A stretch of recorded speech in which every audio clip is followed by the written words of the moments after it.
Clara Whitfield was 60 years old when she lost everything. Not in a fire, not in a storm, not in any of the dramatic ways a person imagines losing a life. She lost it in the quiet, methodical way that hurts the most.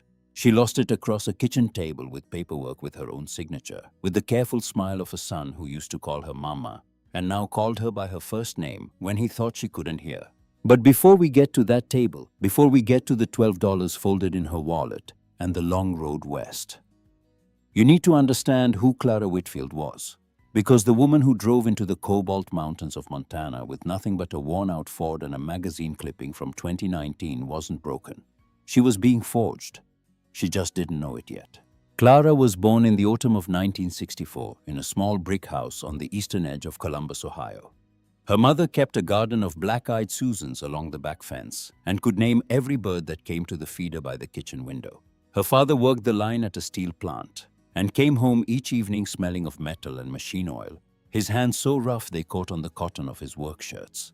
He didn't say much, but on Sunday afternoons, he would sit on the back porch with Clara on his knee and point at the sky and name the clouds the way other fathers named saints. That was the world for 13 years. The garden, the birds, the clouds. And then in the summer of her 13th year, her mother died. A car accident on a rain-slick stretch of Route 23 on her way home from the grocery store. There were strawberries in the trunk. Clara remembered that detail with a clarity that frightened her even decades later. The strawberries. Her father survived another 15 years, but only in the way a tree survives lightning. The shape remained. The life inside went somewhere else. He drank. Not loudly, not violently, just steadily the way a man drinks when he's trying to fill a room that has gone permanently silent. Clara cooked his meals from the age of 13. She washed his work shirts. She graduated high school with honors that nobody attended. And then she did something her father couldn't bring himself to do. She kept living. She went to nursing school on a scholarship and a prayer. She worked the night shift at a diner to pay for textbooks. She married a quiet, broad-shouldered young man named Russell Whitfield in the spring of 1986, in a small ceremony with daisies and folding chairs. Russell was a construction engineer, with a soft voice and a careful way of looking at things as if every object in the world deserved consideration before it deserved an opinion. He built bridges for a living, concrete and steel spans that crossed the rivers of 3 states. They had one son, Garrett, born in 1992 on a snowy Tuesday in January. Clara held him in the hospital bed and made him a promise she would keep for 32 years no matter what. She would never become her father. She would never let grief turn her into a closed room. The years moved the way years do. Russell built his bridges. Clara worked the emergency room at Mount Carmel for 35 years. She held the hands of strangers as they died. She delivered babies in elevators when the obstetrics floor was full. She set bones. She closed wounds. She watched people in their worst moments and learned the deep and useful lesson that almost everyone given enough pain becomes either softer or harder, and there is no middle ground. She chose softer. She chose it deliberately every shift for 35 years. The house on Marigold Lane was paid off in 2018. Russell threw a small party. He grilled steaks in the backyard and raised a glass and said simply that he was the luckiest man in Ohio. Clara watched him at the grill that evening, the smoke curling up around his graying hair, and she thought, this is the reward. This is what all of it was for. The night shifts, the double shifts, the patients who lived, the patients who didn't. All of it had been a kind of payment. And this quiet backyard, this paid-off house, this steady gentleman at the grill, this was what she had bought. 3 years later, Russell was diagnosed with pancreatic cancer. He fought it for 14 months. Clara, who had spent her career holding the hands of strangers, learned what it meant to hold the hand of the only man she had ever loved. She kept her nursing voice steady through the chemo. She kept her face calm through the diagnoses. She fed him broth when he could not eat solid food. She read to him from the books he loved. And on a Tuesday morning in February of 2022, with the windows letting in the pale winter light, and his hand in hers, he stopped breathing. She did not cry that day. She had cried so much already that her body had simply run out of the salt required. The next 2 years passed in a fog. She retired 6 months after Russell's funeral. The hospital threw her a party. 35 years. They gave her a glass plaque with her name engraved on it.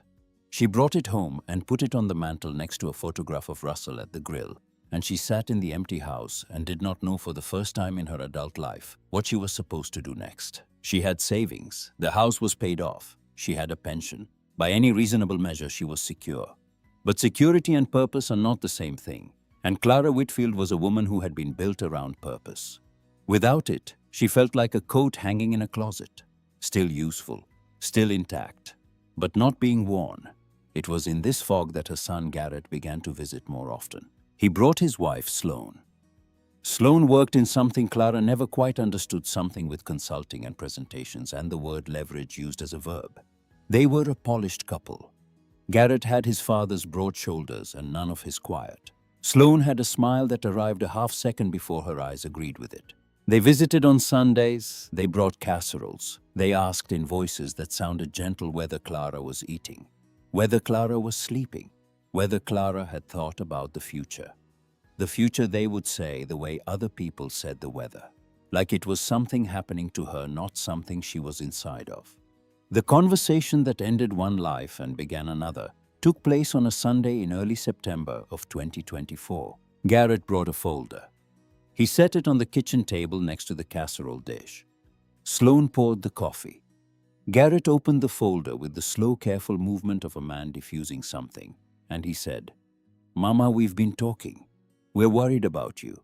This house is too much for you alone.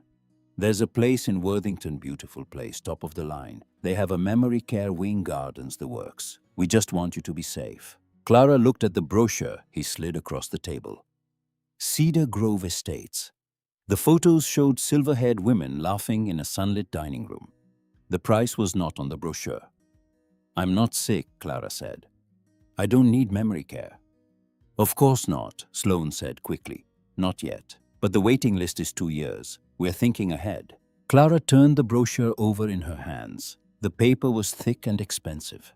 She thought about Russell. She thought about what Russell would say, and she realized with a small cold feeling that started in her chest and moved outward that she did not actually know what Russell would say. He had been gone for 2.5 years, and the shape of him in her memory was beginning to soften at the edges. Garrett slid a second piece of paper across the table. "A power of attorney form. Just for the financial side," he said. "Makes things easier. You know how the system is. Doctor's insurance, all of it. This way I can handle the paperwork if anything ever comes up." Clara had spent 35 years in hospitals. She knew exactly how the system was. She also knew her son. She had raised him. She had paid for his college. She had co-signed his first car loan and bailed him out of a credit card mess in his late 20s and never once spoken of it again. She had loved him with the steady and uncomplicated love that mothers love their only children. And on that Sunday afternoon, with the casserole cooling on the counter and the September light falling slantwise through the kitchen window, she signed the paper. She signed it because she trusted him. She signed it because she was tired. She signed it because the fog of widowhood had made small decisions feel enormous and enormous decisions feel small. She signed it the way millions of people sign such papers every year in kitchens across America, trusting the wrong faces for the right reasons. 3 weeks later, the letter arrived. It came in a manila envelope from a law firm in Cleveland. Clara opened it at the kitchen table with a cup of coffee getting cold beside her. She read it once. She read it twice. Then she set it down very carefully, as if it were a piece of broken glass, and she stood up and walked to the window and looked out at her garden. The black-eyed Susans her mother had loved, the ones she had transplanted from the old house on the day she got married. They were still blooming. Late September, their last bloom of the year. The letter informed her that the sale of the property at 1847 Marigold Lane, Columbus, Ohio, had been finalized. The proceeds had been deposited into a brokerage account in the name of Garrett Whitfield. Her belongings would need to be removed by the end of the month. Her reservation at Cedar Grove Estates had been cancelled. A new reservation had been made on her behalf at a facility called Sunnyside Manor in a town she had never heard of, 2 hours outside Columbus. The monthly cost was within the range of her pension, barely. She walked to her bedroom. She opened the safe in the closet. She checked her personal accounts on her laptop, her checking, her small savings, the accounts she had not given Garrett access to. $12.43. He had moved everything else, quietly, legally, with her signature. Clara sat on the edge of the bed she had shared with Russell for 36 years, and she did not cry. She had run out of salt for a different man on a different day. She sat very still and she listened to the house, the small sounds of it. The refrigerator hum, the wind in the maple outside the window.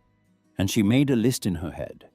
The kind of list she used to make on triage nights when the ambulances kept coming and the beds kept filling. Most urgent first. She would not go to Sunnyside Manor. She would not call Garrett. She would not cry. She would figure out what to do next. That was the list. 3 items. And the third one had no answer yet. She spent the next 2 days packing. Not everything, just what mattered.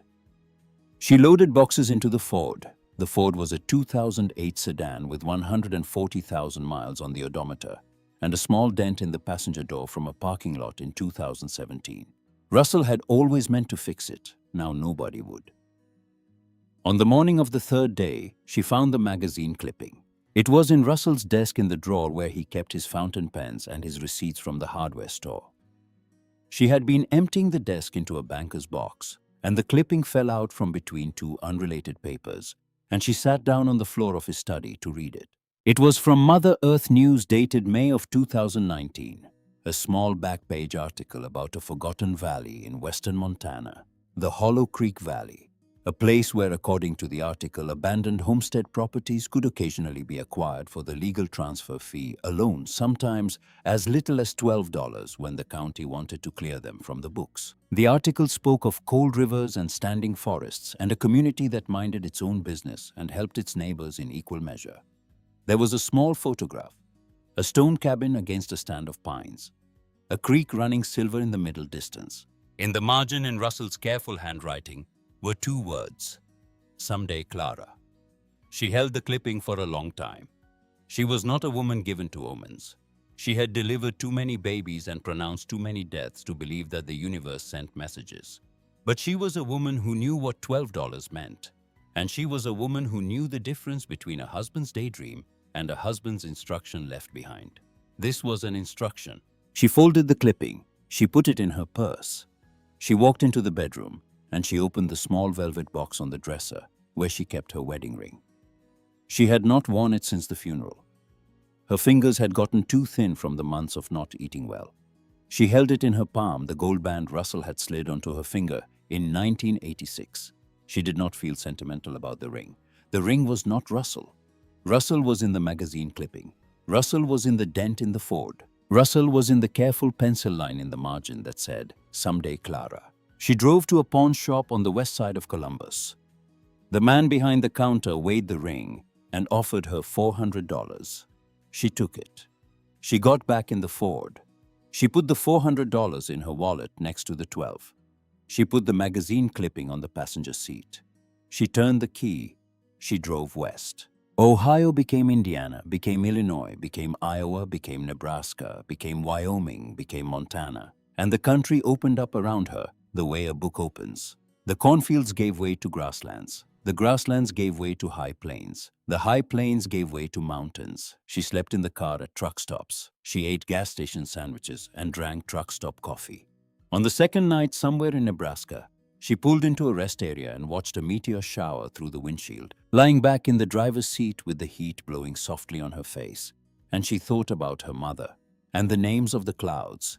And for the first time in 2.5 years, she felt something move in her chest that was not grief. It was the small, uncertain feeling of a person remembering who they were. She crossed into Montana on the 4th day. The Cobalt Mountains rose in the distance like a row of dark shoulders.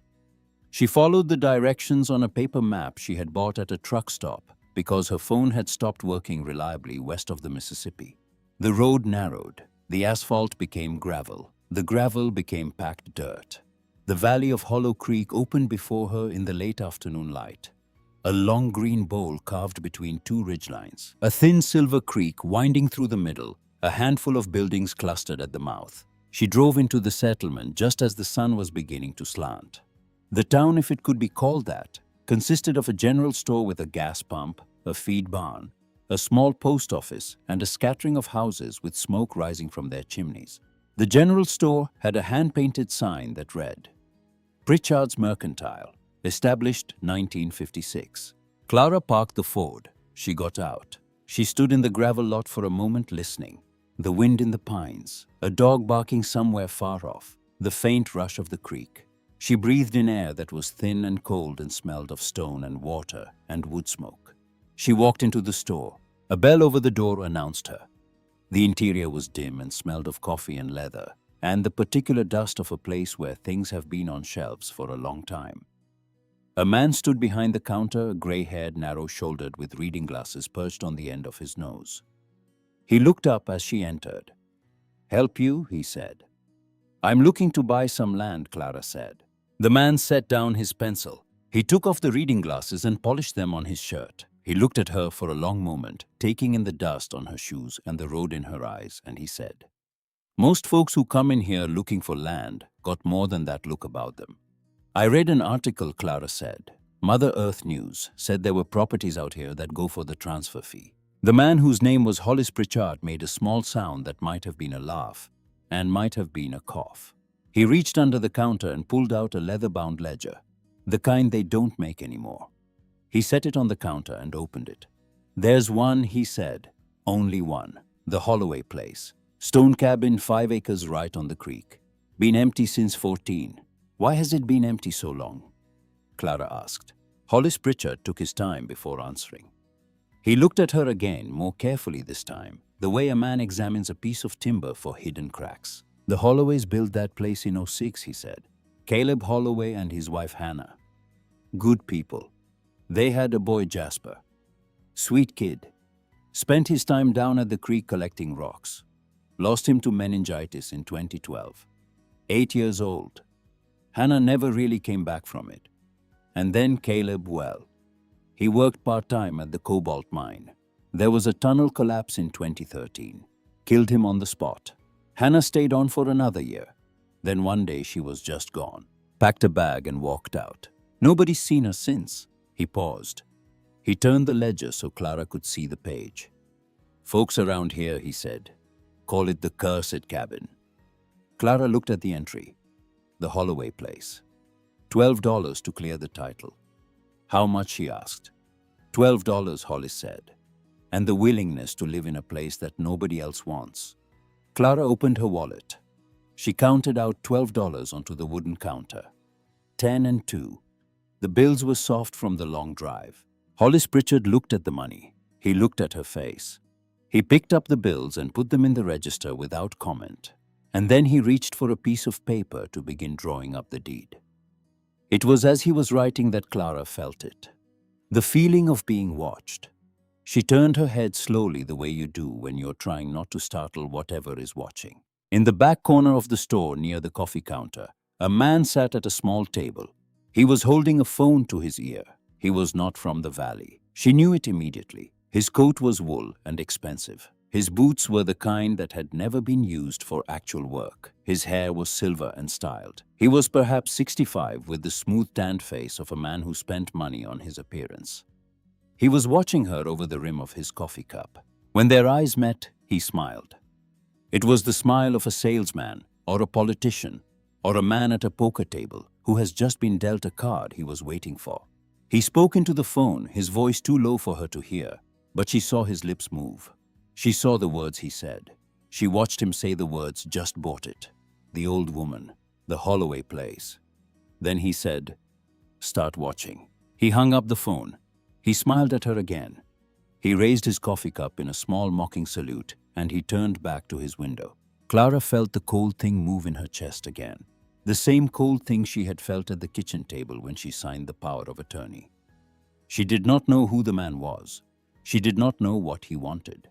But she had spent 35 years reading faces in the emergency room, and she knew with the certainty of a woman who has seen the worst of human nature dragged in on gurneys at 3 in the morning, that the man in the corner of Pritchard's Mercantile was not a good man. Hollis Pritchard slid the deed across the counter. "Welcome to Hollow Creek, Mrs. Whitfield," he said. Clara signed her name. The cabin sat a mile up the creek from the settlement at the end of a track so overgrown she had to leave the ford at the trailhead and walk. The path followed the water, and the sound of the creek was a constant low murmur like a conversation she could almost understand. She walked for 20 minutes. The pines closed in on either side, and then the trees opened into a small clearing. The cabin stood in the middle of it, just as the photograph had shown. The lower walls were river stone set with a craftsman's care, the joints tight and weathered. The upper walls were peeled logs gray with age. The sod roof was overgrown with grass and the last yellow flowers of the season. One window was broken, a dark mouth in the gray face of the wall. The heavy plank door hung from a single hinge. The garden, if there had been one, was a tangle of weeds and old vines. Clara stood at the edge of the clearing and looked at it for a long time. Other people she knew would see ruin. Other people would see a place that nobody wanted. Other people would see a curse. Clara saw bones. Good bones set by careful hands waiting for someone to bring them back. She had spent her career looking at broken bodies and finding the places that could still heal. The cabin was no different. It was simply waiting for the right hands. She walked across the clearing. She pushed the crooked door open. The hinge groaned. The air inside was cold and smelled of dust and old smoke, and the faint mineral scent of a fireplace that had not held fire in a decade. The interior was a single room with a sleeping loft above. The ceiling beams were sound. The floor was rough planks scattered with leaves that had blown in through the broken window. The back wall held a massive stone hearth, beautifully built, its mantelpiece a single weathered timber. In the center of the hearth, the great flat hearthstone was cracked clean across the middle. The crack was wide enough to slip a hand into. The stone had settled unevenly, one side higher than the other, a tripping hazard, a place for sparks to escape. Clara walked to the hearth. She knelt down on the cold floor. She placed her hand on the cracked stone and felt the cold of it come up through her palm. The heart of the house, she thought. The heart of the house is broken. She did not yet know what was beneath it. She did not yet know that a woman named Hannah Holloway had wrapped a final hope in oilskin and slid it into the dark beneath that broken stone in the spring of 2014, 10 years before expecting to die in a city she would not name. She did not yet know that the silver-haired man in the corner of Pritchard's Mercantile was already setting a plan in motion that would, before the snow came, try to drive her out of this valley by any means available. She did not yet know that her son had only taken the smallest of the things he intended to take from her. She did not yet know that her dead husband's penciled word in the margin of a magazine, "Someday Clara," would turn out to be the most important sentence anyone had ever written to her. She knew only this. She had $12 left in her wallet before she had handed it across the counter. Now she had $388 minus the gas she had used getting here, minus the food she had eaten, minus the night she had paid for a motel in Nebraska. She had a cabin with a broken heart. She had a son she could not call. She had a husband she could not ask. She had her mother's voice in her memory naming birds and her father's voice in her memory naming clouds, and the steady accumulated knowledge of a lifetime of work with her hands. She stood up. She walked back outside. She looked at the sky. There was already a thinness to the light that spoke of autumn closing toward winter. The mountains were too quiet. The clearing was too still. Somewhere in the trees, a hawk called. She climbed the rough ladder to the sleeping loft, because she wanted to see the whole house before she began. The loft floor was littered with old leaves and the small bones of mice. She crossed it slowly, ducking under the low ceiling, and she was about to climb back down when something caught her eye. In the corner where the loft floor met the wall, a single floorboard sat slightly raised. The nail had worked loose over the years. She crouched. She slid her fingers under the edge of the board and lifted it. Beneath the board was a small space hollowed into the timber. Inside the space was a metal lunchbox, the kind a child might carry to school. The paint was faded, but she could still make out the cartoon figures on the lid. The hinges were rusted. She lifted it out carefully and carried it down the ladder and over to the doorway where the light was better. She set it on the threshold. She opened it. Inside were two things. The first was a thin black USB drive sealed in a small plastic bag. The second was a child's notebook with a blue cover, the kind sold in any drugstore.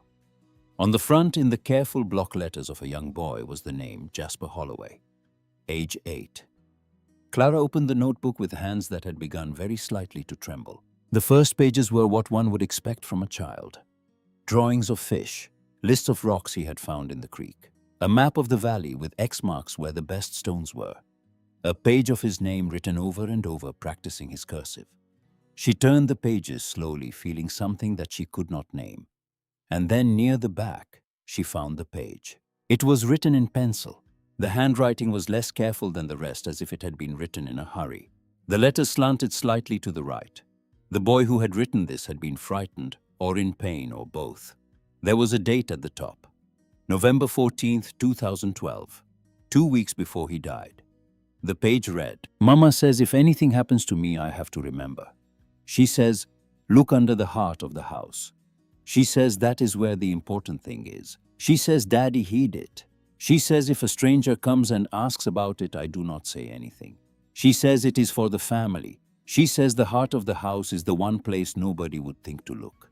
She says the man in the wool coat is bad, and I must not talk to him. She says we will tell the police when Daddy is ready. She says soon." Clara read it 3 times. She closed the notebook. She held it in her lap. She looked across the clearing at the broken door, at the stand of pines, at the silver line of the creek beyond. The wind moved in the trees. The hawk called again somewhere high above. The man in the wool coat. She thought of the silver-haired man at the back of Pritchard's Mercantile. His expensive coat, his phone, his smile. She thought of Hollis Pritchard saying tunnel collapse in 2013. She thought of the cracked stone at the heart of the house. Clara Whitfield was 60 years old. She had been a wife. She had been a mother.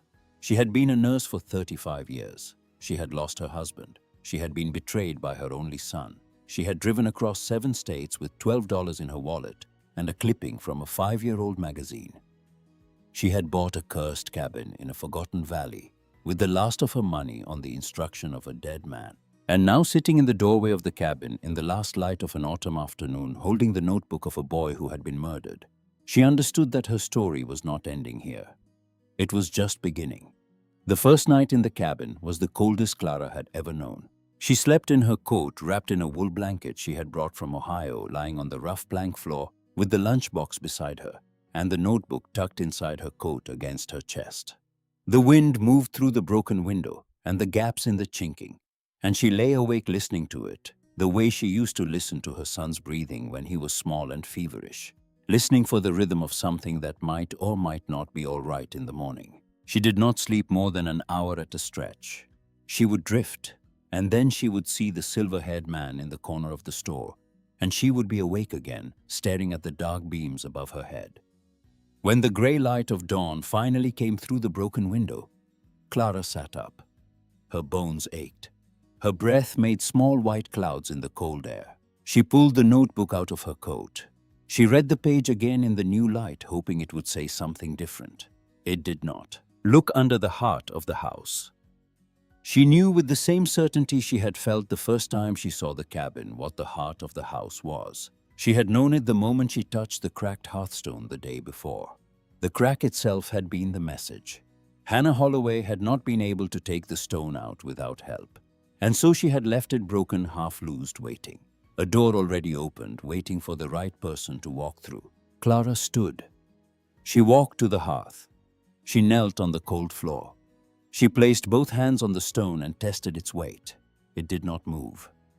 She tried again. She braced her feet. She pulled. The stone was enormous, easily 400 pounds, settled deep into its bed of sand and earth. A younger woman, a stronger woman could not have lifted it alone. A 60-year-old retired nurse with the wind of a Montana morning in her lungs had no chance. But Clara had not lived 60 years without learning what Wendell Brennan had taught her 30 years before, on a summer afternoon in his workshop in Ohio, when she had tried and failed to lift a heavy joist into place for him. He had stopped her with a small movement of his hand. He had said in his quiet voice, "You don't lift the load, Clara. You lift the load against the lever. The lever does the work." She walked out of the cabin. She walked into the trees. She found what she needed in 15 minutes. A fallen pine the length of a man, straight and strong. A round river stone the size of a watermelon, smooth from 1,000 years of water.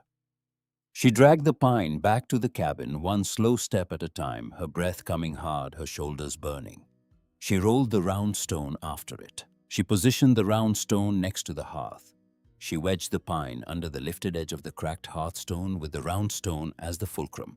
She stood at the long end of the lever. She put her weight on it. The hearthstone groaned.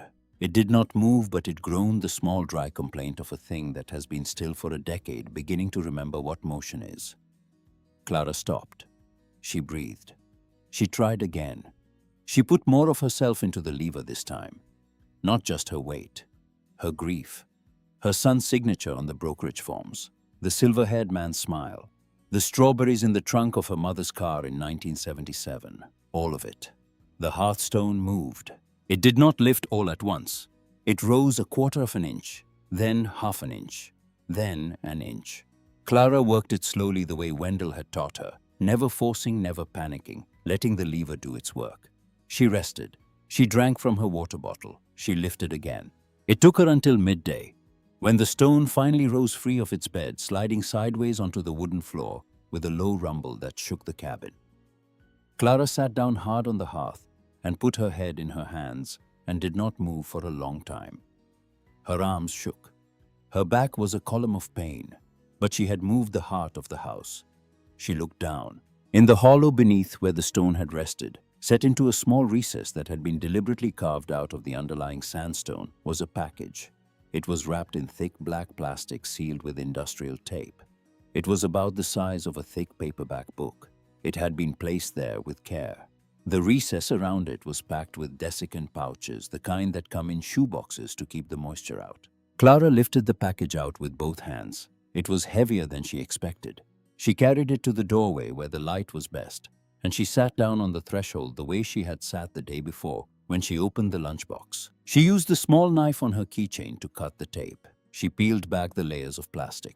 Inside was a stack of cash. American hundreds neatly banded, the bands marked in pencil with amounts. She counted them. $18,000.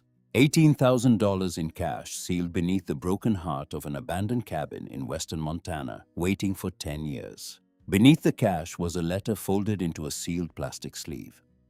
The paper was lined, the kind torn from a spiral notebook. The handwriting was a woman's, careful, slanted, tired.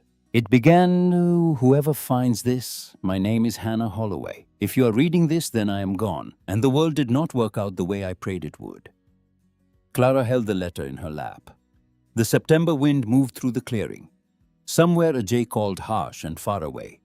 She began to read. Hannah Holloway's voice, captured on cheap notebook paper a decade earlier, came up through the letter and filled the cabin like smoke. She wrote that her husband Caleb had been a stonemason. She wrote that they had built the cabin in 2006, the year she turned 42 years after Jasper was born. She wrote that Caleb had said the river stones of Hollow Creek were the strongest stones he had ever worked with, and that he had set them with the love of a man, making a place that would outlast him by 100 years. She wrote about Jasper. The boy had loved the creek more than anything in the world. His pockets were always full of treasures. Smooth stones, bird feathers, the small shed antlers of mule deer. There was one stone he loved more than the others, a dark river stone, almost black, polished by the water to the smoothness of skin. He called it his lucky stone. He carried it everywhere. They had been saving for his future. Every spare dollar. Caleb worked part-time at the cobalt mine on top of his masonry work. Hannah sold eggs and quilts and baked goods at the farmer's market in town. They were not wealthy, but they were patient, and over the years the money had grown. $18,000. They had planned to send Jasper to college. They had imagined him as an engineer, a teacher, a doctor, a boy bigger than the valley. Then came November of 2012. Hannah wrote of the meningitis with a steadiness that hurt Clara worse than tears would have. She wrote of the fever, the 72 hours, the hospital in Missoula, the small body that had grown smaller. She wrote of bringing Jasper home and burying him in the family plot above the cabin on the rise where he had liked to watch hawks. She wrote of his lucky stone, which she had kept because she had not been able to put it in the ground with him. Then she wrote of Caleb. He had not been the same after Jasper. No father is. He worked more. He drank a little, though not the way Clara's father had. He grew quiet in a different way than he had been quiet before. And then Hannah wrote in the winter of 2012, 3 months after Jasper died. Caleb made a discovery. He had been resetting some of the lower foundation stones on the east side of the cabin work that the freeze had loosened. He had dug down deeper than usual because one of the stones had settled into a soft pocket of earth. And in that soft pocket, 6 feet below the corner of his own house, he had found something the geology of the valley had not prepared him for. A vein of pale stone threaded with something dark and metallic. He had taken samples to a friend in Missoula, an old college roommate who worked at the School of Mines.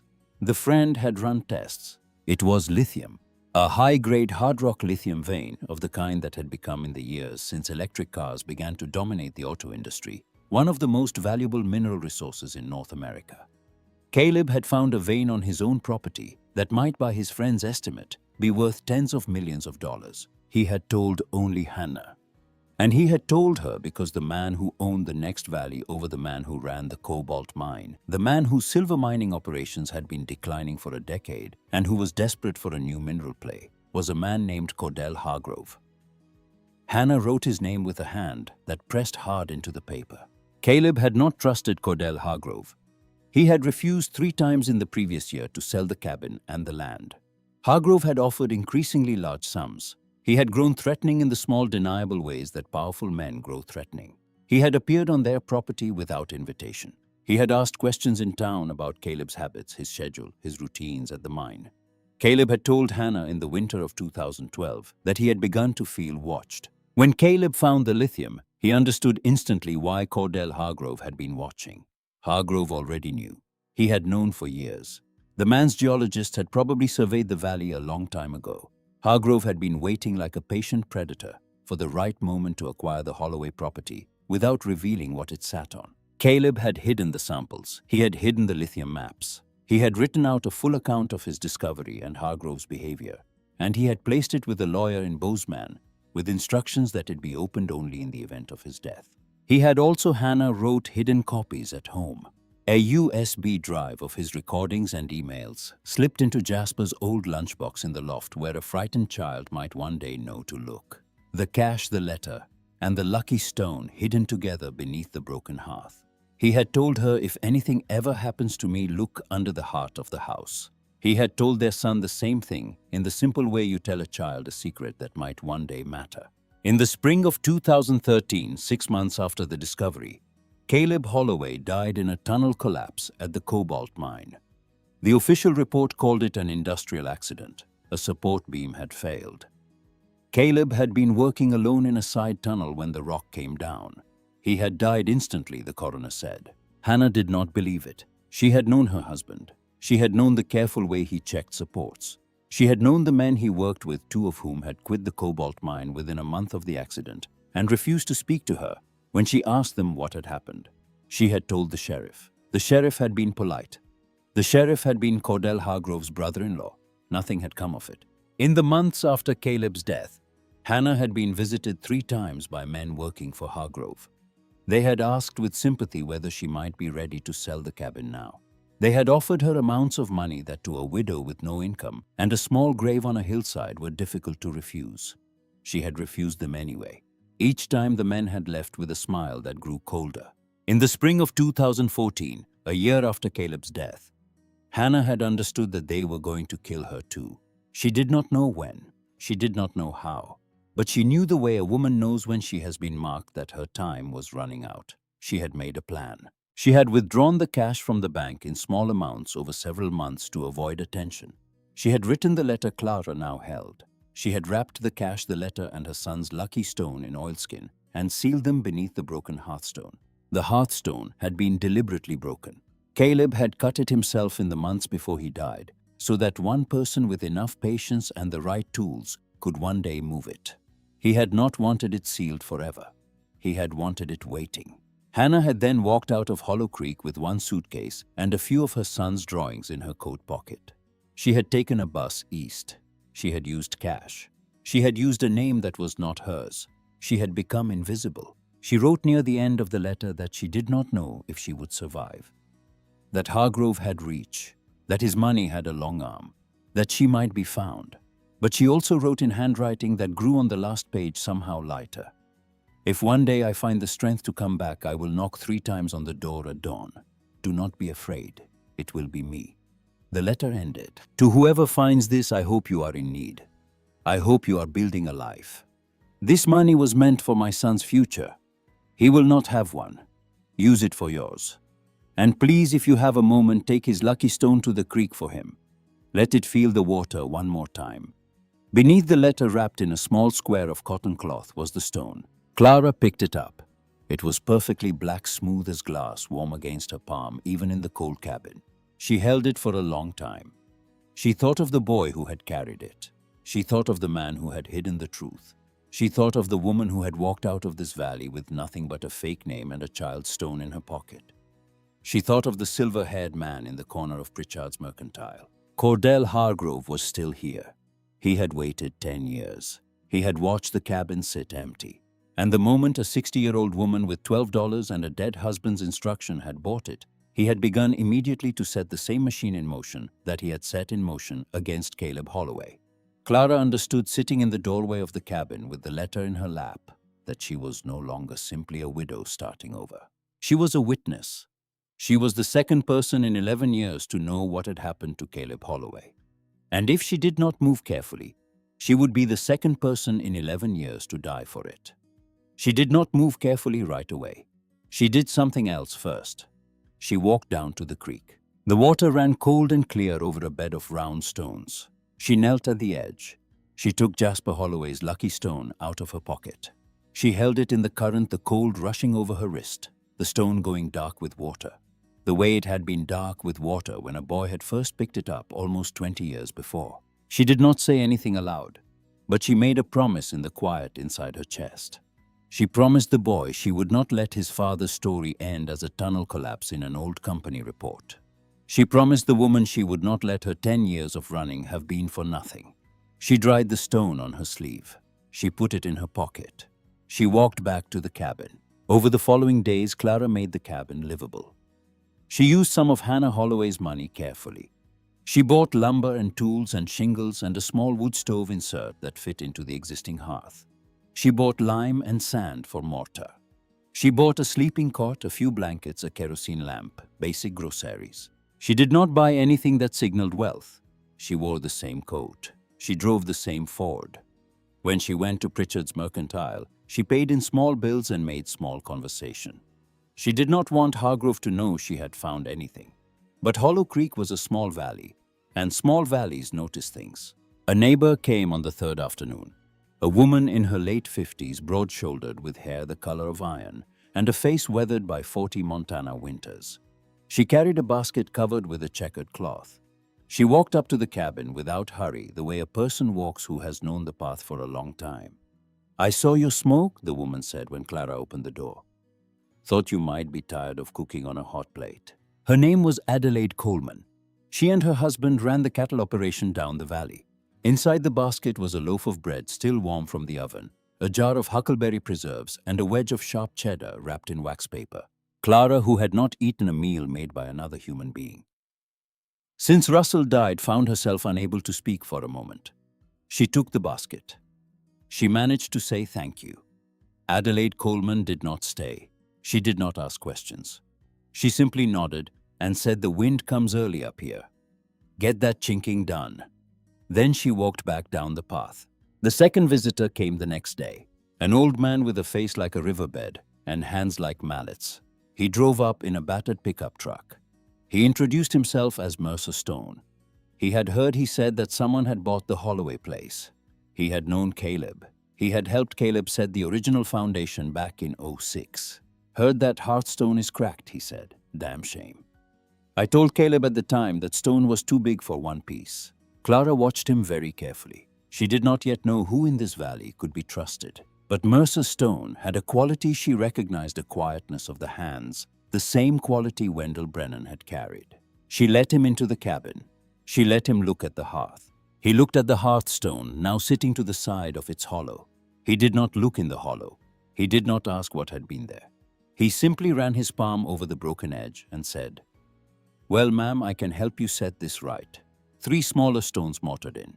Last another 100 years. He came back the next morning with stones from his own yard. He worked alongside her for 3 days. He showed her how to mix lime mortar to the right consistency, how to feel when it was ready by the way it clung to a trowel. They rebuilt the hearth. He refused to take her money.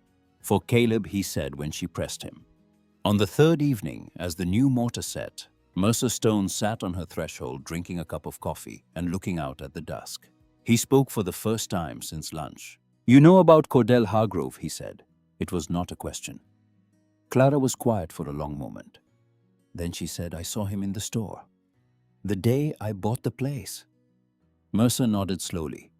He did not look at her. "He's been in this valley for 30 years, Mercer said. He inherited the mine from his daddy. The silver played out in the 80s. He's been hunting for something to replace it ever since. He's bought up almost every piece of unclaimed land between here and the ridge. The Holloway place is the one he couldn't get." Clara waited. Mercer Stone turned his coffee cup in his hands. He said Caleb Holloway was a careful man. He didn't have accidents. I told the sheriff that at the time. The sheriff didn't want to hear it. He stood up. He poured the last of his coffee onto the ground. He looked at her finally in the falling light. "Whatever you found, ma'am," he said, "don't let him know you found it." Then he got in his truck and drove away. Clara stood in the doorway and watched his headlights disappear down the track. Behind her, the new hearthstones held the warmth of the small fire she had built. The cabin smelled of wood smoke and mortar, and the faint sweetness of huckleberry preserves on the table. For the first time since Russell had died, she felt the strange and uncomfortable sensation of being part of something larger than herself. But she also felt the cold thing in her chest, because Mercer Stone had told her in his quiet way that Hargrove already knew. He knew she was here. He knew she had been working on the hearth. He was watching. He came 2 days later. A black Range Rover came up the track in the late afternoon, picking its way over the ruts. Clara was outside splitting firewood. She set the axe down. She watched the vehicle stop. She watched the silver-haired man get out, still wearing the wool coat, still wearing the boots that had never done work. Cordell Hargrove smiled at her across the clearing. He held up his hands in a gesture of harmlessness. "Mrs. Whitfield," he said, "we haven't been properly introduced." He walked toward her with the easy step of a man who has never been refused anything important. He held out a business card. She did not take it. He laid it on the chopping block instead. "I run the mining operation in the next valley," he said. "I've been a neighbor of this property for 30 years. I want you to know I think it's wonderful that someone is finally fixing this place up. The Holloways were good people. It's a shame what happened to them." Clara said nothing. Hargrove looked at the cabin. He looked at her stack of firewood. He looked back at her with the calculation of a man pricing a horse. "I'd like to make you an offer," he said. "The cabin and the land, $150,000. Cash. This week. You can keep your clipping from that magazine as a souvenir. You'll never have to spend another winter in a place like this." Clara wiped her hands on her jeans. She picked up the axe again. She did not raise it. She just held it the way a person holds a tool. "Mr. Hargrove," she said, "I just got here." His smile did not change, but something behind it did.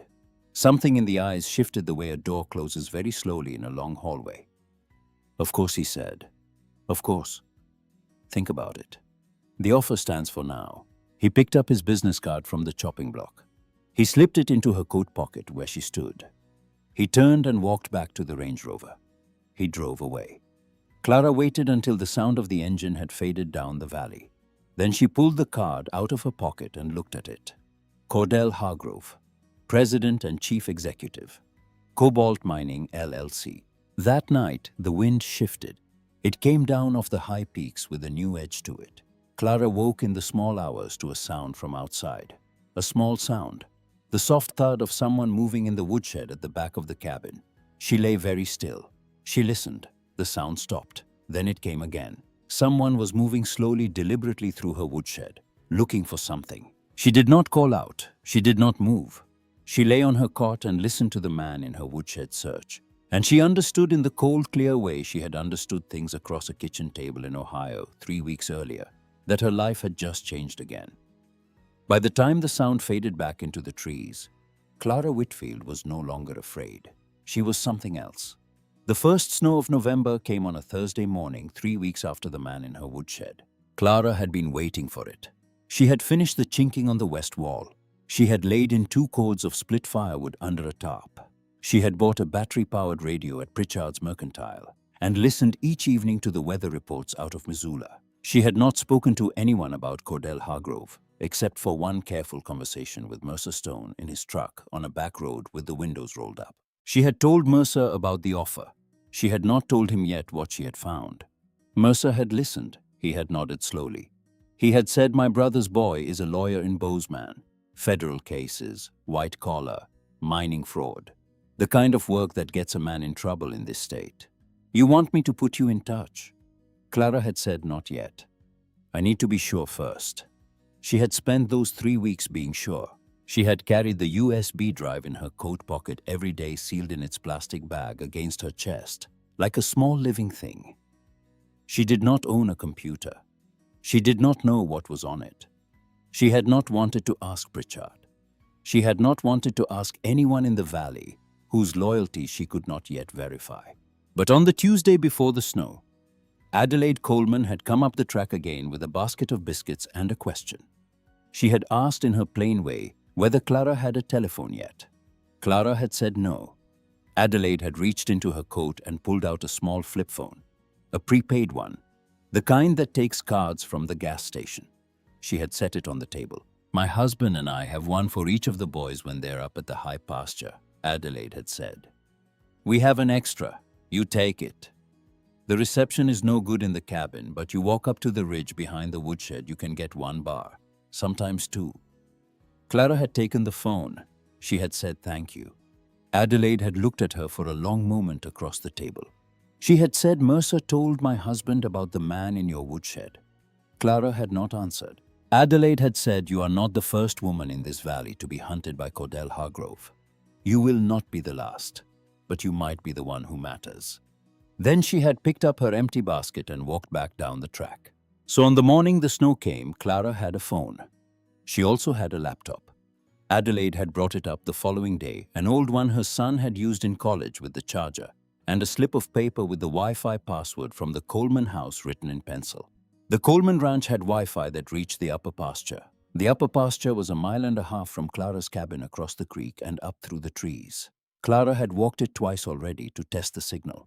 On the morning of the snow, with the white falling thick and silent outside the windows, Clara sat at her small handmade table, plugged the laptop into the gas generator Mercer had loaned her, and opened the USB drive.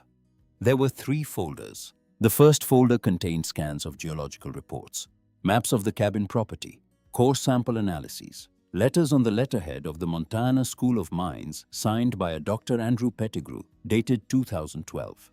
The reports confirmed in the dry language of professional geology that the property contained a hard rock lithium deposit of significant commercial value. The estimated tonnage was conservative. The estimated value at 2012 prices was $42 million.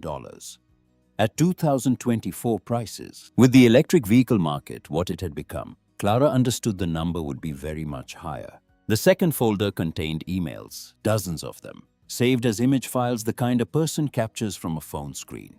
They were emails from Cordell Hargrove to Caleb Holloway spanning 18 months in 2012 and 2013. Clara read them in order.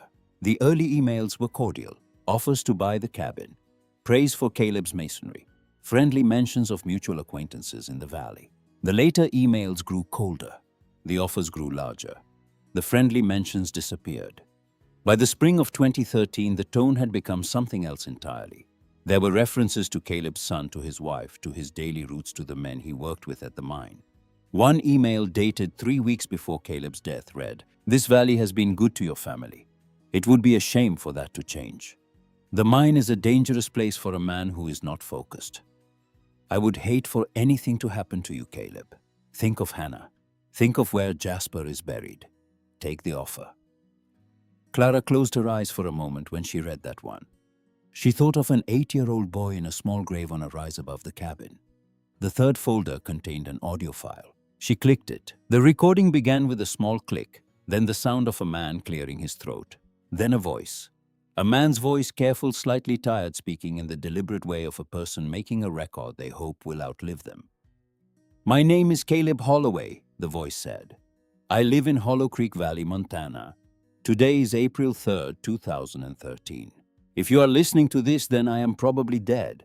I want to explain what happened in case the explanation is needed." Clara listened to the entire recording. It was 41 minutes long. Caleb Holloway, dead for 11 years, sat at her kitchen table with her and described in his quiet, steady voice the discovery of the lithium. The visits from Hargrove, the threats the men who had begun to follow him on his way to and from the mine. He described the support beam in the side tunnel he was scheduled to work the following week. He described in detail the conversation he had overheard between two of Hargrove's men at the cobalt mine cafeteria, in which they had discussed a beam, an accident, a date. He gave that date. April 18th, 2013. Caleb Holloway had died on April 18th, 2013. When the recording ended, Clara sat very still for a long time. The snow fell outside the window. The fire crackled in the hearth a Mercer stone had rebuilt for her. The laptop screen glowed. She listened to the silence after Caleb's voice, and she felt the weight of what she now carried. She closed the laptop. She put on her coat. She walked the 1.5 miles to the upper pasture of the Coleman Ranch through the falling snow with the flip phone in her pocket.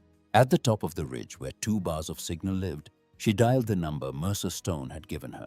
The lawyer's name was Wesley Stone. He was 34 years old. He answered on the 3rd ring. Clara introduced herself. She said she was calling from his uncle's recommendation. She said she had documents. Wesley Stone said, "Mineral fraud."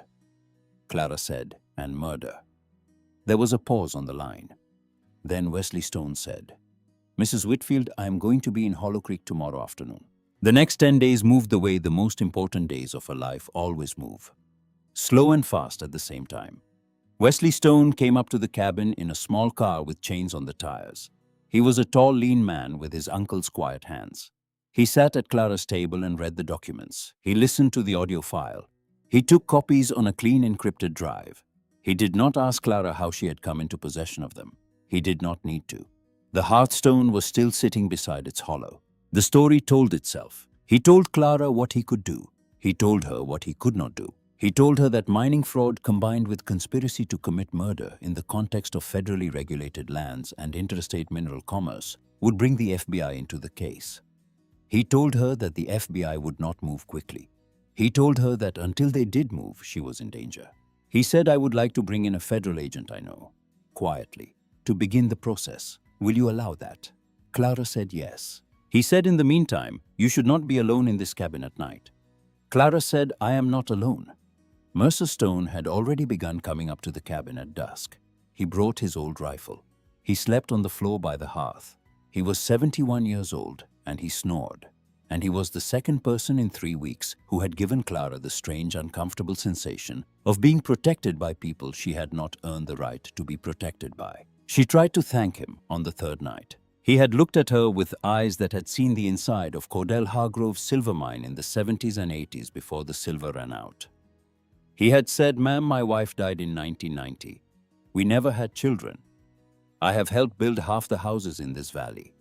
I have never until this month felt useful again.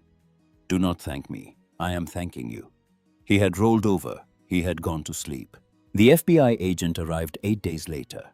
His name was Special Agent Daniel Voss. He was a man in his 50s with a face that had stopped registering surprise sometime in the previous decade. He came up to the cabin in plain clothes in a rental car alone. He spent 4 hours with Clara and Wesley Stone going through the evidence. He took the original USB drive into custody. He left copies with Wesley.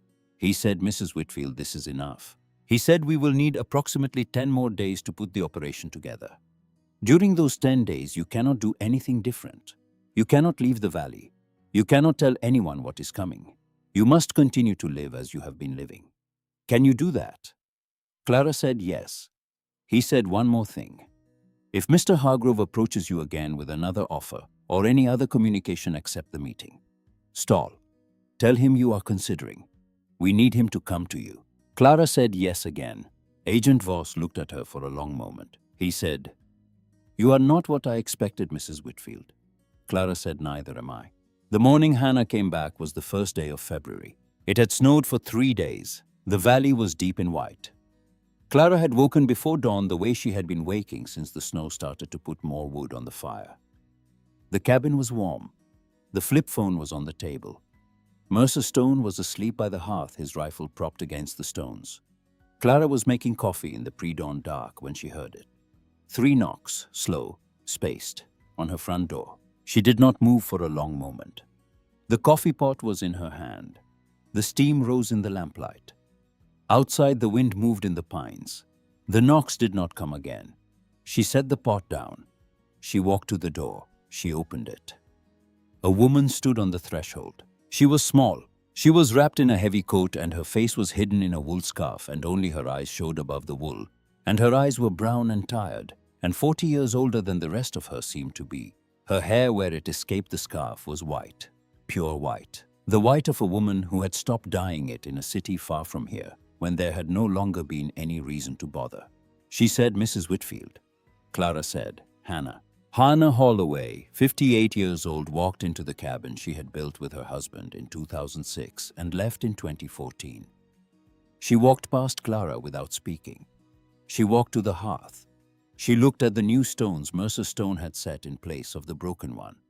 She looked at the spot above the mantelpiece where Clara had hung a small framed photograph of Russell, the only photograph she had brought from Ohio. She did not cry. She had cried in cities Clara had never been to for years. She said, "You moved the stone." Clara said yes. She said, "You read the letter." Clara said yes. Hannah Holloway turned around. She looked at Clara directly for the first time. She pulled the scarf away from her face. Her mouth was tight. Her cheeks were thin. She had been a beautiful woman once in the years before 2012. She was not beautiful now. She was something more useful than beautiful. She was alive. She said, "I have been in Seattle. I have been working as a hotel housekeeper under the name Margaret Lyle. I have lived in a single room above a corner laundromat for 9.5 years. I read about you on a Facebook page run by the Hollow Creek Historical Society. Someone posted about the woman who had bought the cursed cabin. They posted a photograph. It was taken outside Pritchard's store 6 weeks ago." She paused. "I came back," she said, "because I have been waiting 11 years to come back. And a 60-year-old woman with $12 finally bought it, and I knew. I knew it was time." She reached into her coat. She pulled out a manila envelope soft from being carried. "This is everything Caleb's lawyer in Bozeman has been holding for me since 2013. Hannah said. "The lawyer mailed it to my post office box in Seattle last week after I called him. It is the original document. Notarized, signed. The full account of Hargrove's threats in Caleb's own hand with witnesses. It has been sitting in a safe for 11 years. She laid the envelope on the table. "Now," she said, "we are ready." Clara looked at the envelope. She looked at Hannah Holloway's white hair and tired eyes. She looked at the woman who had walked out of this valley with one suitcase and a child's stone and had spent a decade scrubbing toilets in a city she did not love, waiting for a sign. Clara said, "Would you like some coffee?" Hannah said, "Yes, I would like some coffee." They sat at the table. They drank coffee. Mercer Stone woke up, saw who was in the room, said, "Hello, Hannah," and made no further comment. He stood up. He put his rifle back in his truck. He drove to the Coleman Ranch. He called Wesley Stone in Bozeman. He called Special Agent Voss. He said one sentence. She came back. Cordell Hargrove came up the track on a Thursday evening. The snow had stopped. The sky was clear. A nearly full moon hung above the eastern ridge. He came in the black Range Rover with one of his men driving, and a second vehicle, a smaller SUV, following behind. In the second vehicle was a man in a suit. The suit was a lawyer. The lawyer was carrying a briefcase. The briefcase contained the final offer and the papers for Clara to sign. Hargrove had called the cabin that afternoon on the cell phone he had somehow obtained the number for. He had offered Clara $240,000. He had said this was the last offer. He had said he would come by at 6 in the evening. He had said he hoped she was a reasonable woman. Clara had stalled. Clara had said, "Come at 7. At 6:55, the Range Rover came up the track. Hargrove got out. He walked to the cabin door. He knocked. Clara opened it. She stepped back to let him in. The lawyer followed. The driver stayed in the vehicle.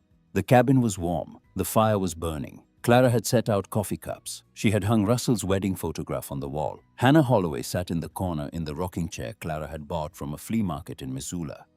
Her hair covered by the wool scarf, her face partly in shadow. Hargrove did not look at her. He sat down at Clara's table. He laid out the papers. He smiled. He said, "Mrs. Whitfield, you are a wise woman." Clara said, "Before I sign anything, Mr. Hargrove, I want to ask you a question. Hargrove said, "Of course." Clara said, "Why did you have Caleb Holloway killed?" The room went very still. Hargrove's smile did not change. It froze in place the way a photograph freezes. The lawyer beside him made a small sound and reached for his briefcase. From the corner, Hannah Holloway stood up. She pulled the scarf away from her face. She stepped into the firelight. Hargrove looked at her. He looked at the dead woman. He said in a voice that had aged 10 years in 3 seconds, "Hannah." She said yes. The door of the cabin opened. Special Agent Daniel Voss walked in a heavy coat with a yellow FBI windbreaker showing at the collar. He was followed by 3 other agents, 2 in tactical gear, 1 with a video camera. Outside the cabin in the moonlight, Mercer Stone and Wesley Stone and the sheriff of a county 2 over who did not work for Cordell Hargrove were standing in the snow. Agent Voss said, "Mr. Hargrove, stand up, slowly. Hands where I can see them." Hargrove stood. He did not resist. He looked for the first time since Clara had met him like a 65-year-old man and not a predator. He looked at Clara across her table, and his face moved through several expressions, and the last one settled into something that was almost respect. He said, "Mrs. Whitfield." Clara said, "Mr. Hargrove." He said nothing else as they took him out into the snow. The lawyer with the briefcase began saying something about counsel and rights and was politely instructed to wait. The cameras kept rolling. The night went on. The arrest was on the news the next morning. By the end of the week, the federal indictment had been filed. Charges of mining fraud, conspiracy to commit murder, attempted extortion, witness intimidation. The investigation expanded. Other families in the valley came forward. Land deeds that had been signed under duress over the previous decade began to be reviewed. The cobalt mine was shut down pending federal investigation. Cordell Hargrove was held without bail. His lawyer, the one with the briefcase, was disbarred within the year. A letter from Ohio reached Clara in March. It was not from Garrett. It was from a hospital social worker. The letter informed Clara that her son had attempted to contact her through several channels and had been told by lawyers Wesley Stone had helped her retain that Clara was not accepting unsolicited contact. The social worker wrote on behalf of Garrett to ask if Clara would be willing to speak with him by phone. He had something he wanted to say. Clara waited 2 days. Then she called. Garrett's voice on the line was the voice of a man who had been crying recently.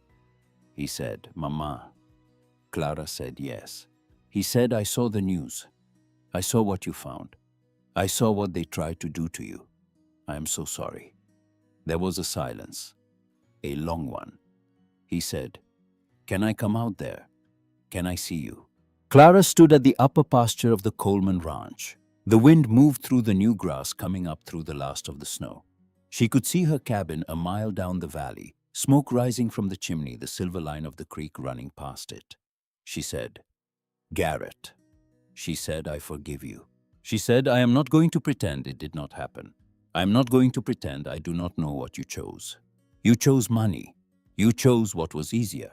You chose to treat me as a problem to be managed instead of a mother to be honored. I am not going to come back to Ohio. I am not going to live near you. I am not going to give you another power of attorney as long as I live." She paused. "But she said, you are my son. You will always be my son. If you would like to write me a letter, I will read it. If you would like to call me twice a year on Mother's Day and at Christmas, I will answer. If you would like one day to come and stand on my porch and meet the woman your mother became at 60, I will let you. But not yet, not for a while. You have work to do first." He was crying on the other end of the line. He said, "What work, Mama?" Clara said, "You have to figure out who you are when there is no money to be had from your mother. You have to figure out who you are when the easy path is closed. That work takes time. I cannot do it for you. I would not if I could." She said, "I love you, Garrett." She said, "But I choose peace now." She hung up the phone. She walked back down the ridge to the cabin. Hannah Holloway was in the doorway hanging a kitchen towel to dry. Hannah had moved into the small caretaker's cabin behind the Coleman Ranch, a quarter-mile down the valley. Adelaide Coleman had insisted. The 2 women were rebuilding what could be rebuilt. Hannah had not gone back to Seattle. She had signed over to Clara in formal documents witnessed by Wesley Stone the full mineral rights to the cabin property. She had said, "The lithium is not what mattered. The cabin is what mattered." You kept the cabin. The first warm day of May came on a Wednesday. Clara sat on her threshold. The pines were green. The creek was running high with snowmelt. The valley smelled of wet earth and pine resin, and the small green smell of grass returning. The cabin behind her was warm and clean, and full of the steady noise of a house that is lived in. Mercer Stone had built her a proper porch. Adelaide Coleman had brought her cuttings from her own garden. The black-eyed Susans Clara had carried in a coffee can from Ohio were planted along the south wall. On the mantelpiece above the hearth, Mercer had rebuilt 3 objects sat in a row. The first was an old hammer, worn smooth at the handle. It had been Russell's. She had carried it across 7 states in the trunk of the Ford. It was the tool that meant to her the patient love of a man who had taught her by example that work done with care is the most honest form of devotion. It was the inheritance of her marriage. The second was a small dark river stone, smooth as skin, the lucky stone of a boy named Jasper Holloway who had loved this creek in a summer 20 years past. It was the gift of a stranger given through a letter across a decade. It was the inheritance of the people who had built this house before her. The third was a stone Clara had picked up herself from the creek bed on the first afternoon of true spring. It was lighter than Jasper's stone gray and flecked with quartz smoothed by the same patient water. It was the inheritance she would leave to whoever came after her when the time came. She had not yet decided who that would be. She had a feeling she would know when the moment came. The wind moved through the clearing. A hawk called high above the ridge. Clara Whitfield was 60 years old. She had been a wife. She had been a mother. She had been a nurse for 35 years. She had been thrown away by her only son with the careful efficiency of paperwork. She had driven across 7 states in a 2008 Ford with $12 in her wallet and a 5-year-old magazine clipping in her purse on the instruction of a dead husband who had written the word someday in a margin. She had bought a cursed cabin in a forgotten valley for those $12. She had not been cursed. She had been chosen. By the cabin, by the people who had built it, by the woman who had hidden hope beneath its heart, by the strangers who had become her family, by the quiet life she had not known she was looking for until she found it. It was the best $12 she had ever spent, not because of the lithium, not because of the courtroom victory that would unfold in the months to come, not because of the modest fortune that would, in the years that followed, allow her to live the rest of her life in this valley with no further worry about money. It was the best $12 she had ever spent because of who she became after she spent it. Because at 60, when most stories say a person is finished, hers had only just begun. The sun moved past the ridgeline. The shadows of the pines lengthened across the clearing. Clara stood up from her threshold. She walked back into her cabin. She closed the door behind her gently the way you close a door on a life you have chosen, and she did not look back.